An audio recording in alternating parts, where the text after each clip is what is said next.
झिझड़ा रे कुड़िया चुए लगल सागरो राती हो, चुए लगल सागरो राती। पहिले पुरखा केरा झिझड़ा रे कुड़िया चुए लगल सागरो राती हो, चुए लगल सागरो राती। ना मुरायो आहे ना मुरा बाबा हो, ना मुरायो आहे ना मुरा बाबा हो, के मुरा घर छैर दे तो, के मुरा घर छैर दे तो। कहने का मतलब पहले पुरखा के रा झिझड़ा रे कुड़िया हमारे माँ बाप अपने बाल बच्चों की सुरक्षा के लिए, बेहतर जिंदगी के लिए बहुत सुंदर घर बनाए कि हमारा ये घर हमारे बाल बच्चों को जाड़ा से बचाएगा, गर्मी से बचाएगा, बरसात से बचाएगा, जानवर से बचाएगा, चोर बदमाश से बचाएगा। लेकिन ये कड़वा सच है कि जो लोग इस दुनिया में आए हैं उसका जाना निश्चित है। कोई आगे जाएगा, कोई पीछे जाएगा। आज हमारे माँ बाप इस दुनिया को छोड़कर चले गए और उनका बनाया हुआ वो घर आज बरसात में चू रहा है। आज उस घर को कौन छाड़ेगा? आज उस घर को जो इतना सुंदर लीप के रखे थे उसका मिट्टी उखड़ रहा है। उस घर को कौन छापेगा, कौन लिपेगा? क्या हमारे माँ बाप जो दुनिया छोड़कर चले गए क्या वो फिर आएंगे? अब उसको छापने, लिपने और छाड़ने की जिम्मेवारी किसका है? हम लोगों का है। तो आज उसी तरह से हमारे पुरखों ने इतना सुंदर धर्म, इतना सुंदर व्यवस्था हम लोगों को दिया है, लेकिन आज हमारे धर्म में भी अतिक्रमण हो रहा है, हमारे पूजा स्थल में अतिक्रमण हो रहा है, हमारे बेटी बहू में अतिक्रमण हो रहा है, हमारे जगह जमीन में अतिक्रमण हो रहा है। अब इसको बचाने के लिए क्या वीर बुद्धू भगत फिर से आएंगे? क्या बिरसा मुंडा फिर से आएंगे? अब हम ही लोग को वीर बुद्धू भगत बनना पड़ेगा, हम ही लोग को बिरसा मुंडा बनना पड़ेगा। अब हम ही लोग को इसको बचाने की जरूरत है। इसीलिए ये गीत को गाया गया है कि अब उस घर को सुंदर हम ही लोग बना सकते हैं। तो आज इस सरना प्रार्थना सभा में हम लोग उपस्थित हुए हैं। हम लोग अपने धर्म, अपने समाज के विषय में अगर नहीं जानेंगे तो हम लोग कैसे इसको हम लोग बचा पाएंगे? उसके लिए जानना जरूरी है। आज के समय में अगर हम लोग धर्म बोलते हैं तो सबको लगता है शायद हिंदू की बात हो रही है, शायद मुस्लिम की बात हो रही है, शायद सिख ईसाई की बात हो रही है। लेकिन धर्म का मतलब हिंदू, मुस्लिम, सिख, ईसाई, बौद्ध, जैन नहीं होता है। धर्म का मतलब होता है सच्चाई, अच्छाई, ईमानदारी, नैतिकता, मानवता, जिम्मेवारी, कर्तव्य, संस्कार। ये धर्म का मतलब होता है। आज अगर कोई अपने आप को हिंदू कहे, कोई अपने आप को मुस्लिम, कोई सिख, कोई ईसाई कहे, लेकिन उसके अंदर नैतिकता ना हो, मानवता ना हो, दया ना हो, क्या वो धर्मी कहलाएगा? नहीं कहलाएगा। धर्मी होने के लिए नैतिकता, मानवता, दया, प्रेम, करुणा का होना जरूरी है। एक तरह से जितना धर्म का नाम हम लोग सुनते हैं वो एक तरह से शरीर है, और ये जो दया, प्रेम, करुणा उस शरीर का आत्मा है। अगर आज हमको लोग जितना भी चाह ले, जितना भी प्यार कर ले, वो तब तक हमें अपने साथ रख सकते हैं जब तक इस शरीर में ये आत्मा है। जिस दिन इस शरीर से आत्मा निकल जाएगा, क्या मेरे शरीर को घर में रखा जाएगा? अगर इस शरीर से आत्मा निकल जाए, मेरे मरने के बाद अगर कोई हमको चाहने वाला सोचेगा कि इसको हम घर में रख ले, एक दिन, 2 दिन के बाद ये शरीर सड़ने लगेगा, ये शरीर गलने लगेगा, बदबू मारने लगेगा। इसलिए जब इस शरीर से आत्मा निकल जाता है तो उस शरीर को या फिर जला दिया जाता है या दफना दिया जाता है। तो आज के समय में महत्व उस आत्मा का है। लेकिन आज के समय में लोग धर्म का नाम तो लेते हैं लेकिन धर्म का आत्मा को भूल चुके हैं, जिसके कारण आज हम लोग इस दुनिया में इतना इतना धर्म को देख रहे हैं। हिंदू, मुस्लिम, सिख, ईसाई, बौद्ध, जैन, कदम कदम में मंदिर है, मस्जिद है, गिरजा है, गुरुद्वारा है, कुरान, बाइबल, हदीस, एक एक चीज है। तो एक युग था जब कोई भी धर्म नहीं था, जब हमारे पुरखा रहा करते थे, लगभग 6000 साल पहले आर्य लोग इस देश में आए, हिंदू धर्म का शुरुआत हुआ। मोहम्मद पैगंबर जन्म लिए, इस्लाम धर्म का शुरुआत हुआ। ईसा मसीह पैदा लिए, ईसाई धर्म का शुरुआत हुआ। गौतम बुद्ध जन्म लिए, बौद्ध धर्म का शुरुआत हुआ। महावीर जैन जन्म लिए, जैन धर्म का शुरुआत हुआ। लेकिन जब ये महापुरुष इस दुनिया में पैदा भी नहीं लिए थे, उस समय हमारे बाप दादा इस दुनिया में थे या नहीं थे? उस समय भी थे। और उस समय वो जिस धर्म को मानते थे वो युग सतयुग था। लोग झूठ नहीं बोलते थे, लोग रास्ता चलवा पे भी भरोसा करते थे। हमारे पुरखा इसी सरना धर्म को मानते थे, इसी प्रकृति को मानते थे। आज के समय में कदम कदम में मंदिर, मस्जिद, गिरजा, गुरुद्वारा है। जब वो युग सतयुग था तो आज तो इतना इतना धर्म है। इस युग को महाधर्म युग होना चाहिए था। वो युग जब सतयुग था तो आज के युग को महासतयुग होना चाहिए था। लेकिन ये कौन सा युग है? ये कलयुग हो गया, ये भटयुग हो गया। कारण क्या है? कारण ये है कि लोग धर्म का नाम तो ले रहे हैं, धर्म का काम कोई नहीं कर रहा है।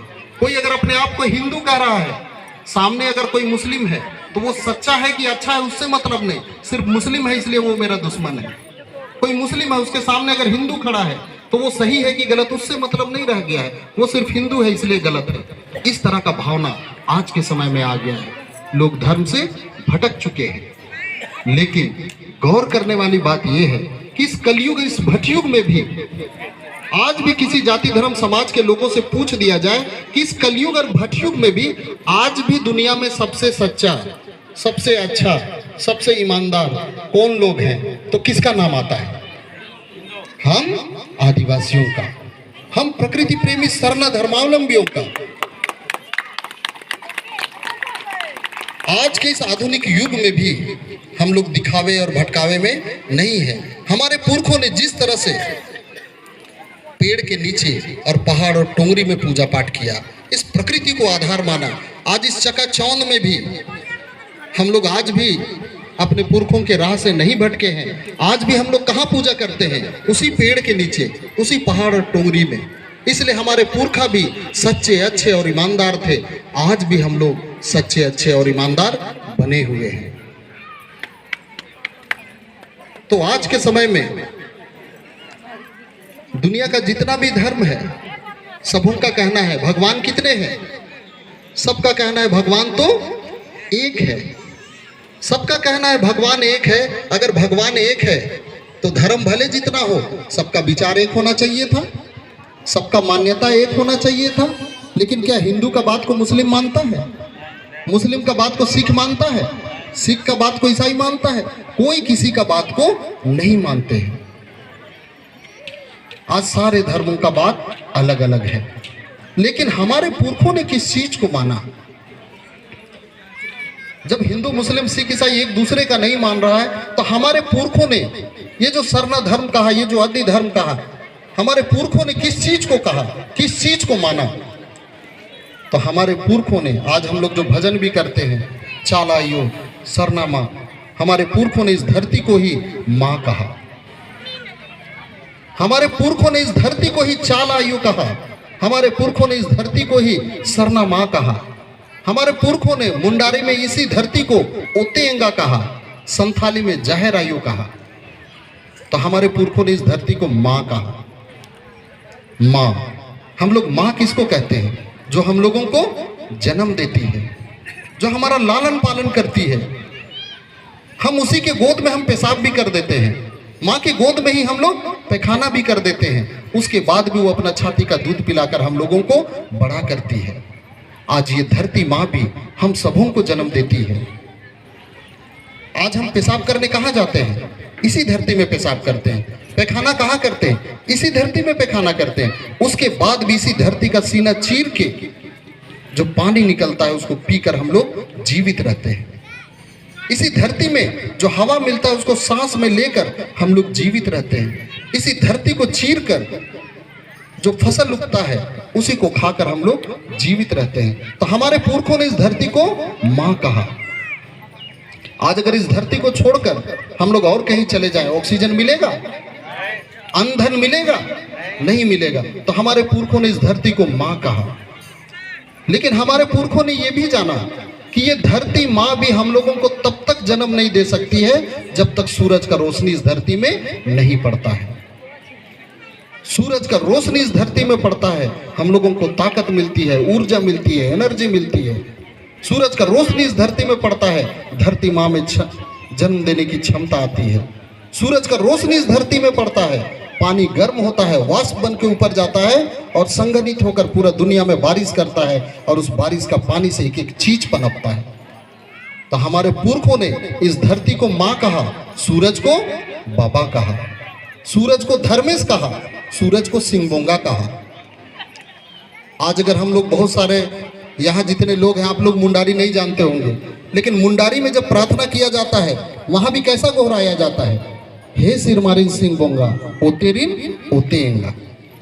सिंगबोंगा तो आप लोग सुने होंगे, सिंगबोंगा किसी से सुने हैं कि नहीं सुने हैं?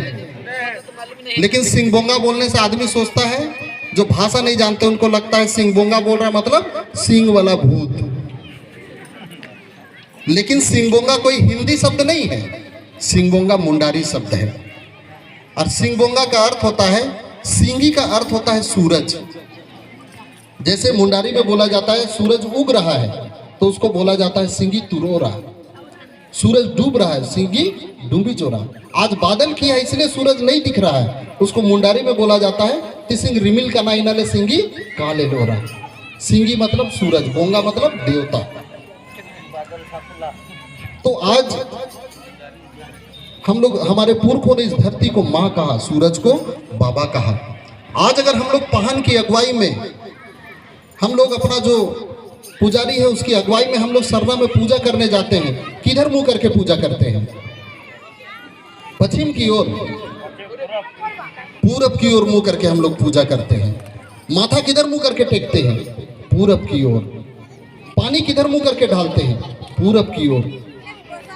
तो जब हम लोग पूरब की ओर मुंह करके पूजा करते हैं तो एक साथ जब पानी डालते हैं तो धरती और सूरज का एक साथ ओमा बिनती हम लोग कर लेते हैं। तो हमारे पुरखों ने इस तरह से पूजा किया। जब हम लोग पूजा करते हैं तो जब हम लोग चाला टोंका में सरना पेड़ के पास जब हम लोग पानी डालते हैं, तो जब हम पानी डालते हैं तो धरती में तो डालते ही डालते हैं, लेकिन जड़ के माध्यम से वो पाताल में भी चला जाता है और धड़ के माध्यम से आकाश में भी चला जाता है। तो एक साथ हम लोग धरती, आकाश और पाताल का भी हम लोग पूजा कर लेते हैं। तो हमारे पुरखा इतने महान थे। तो आज के समय में आज हिंदू का बात को मुस्लिम नहीं मान रहा है, मुस्लिम का बात को सिख नहीं मान रहा है, सिख का बात को ईसाई नहीं मान रहा है, लेकिन दुनिया का कौन ऐसा जाति धर्म है जो ये कह दे कि हम इस धरती को नहीं मानते हैं, इस सूरज को नहीं मानते हैं? कोई बोल सकता है? कोई बोल सकता है कि हम इस धरती में पैदा नहीं लिए हैं, कहीं दूसरे जगह पैदा लेके इस धरती में आए हैं? कोई बोल सकता है? नहीं बोल सकता है। तो हमारे पुरखों ने उस चीज को माना जिसे दुनिया का कोई ताकत इनकार नहीं कर सकता है। आज के समय में हम लोग कोरोना काल से गुजरे। कोरोना काल में हम लोग एक चीज देखे कि उस समय लोगों को घर में बंद कर दिया गया। लोग एक दूसरे से सट नहीं सकते थे, सोशल डिस्टेंस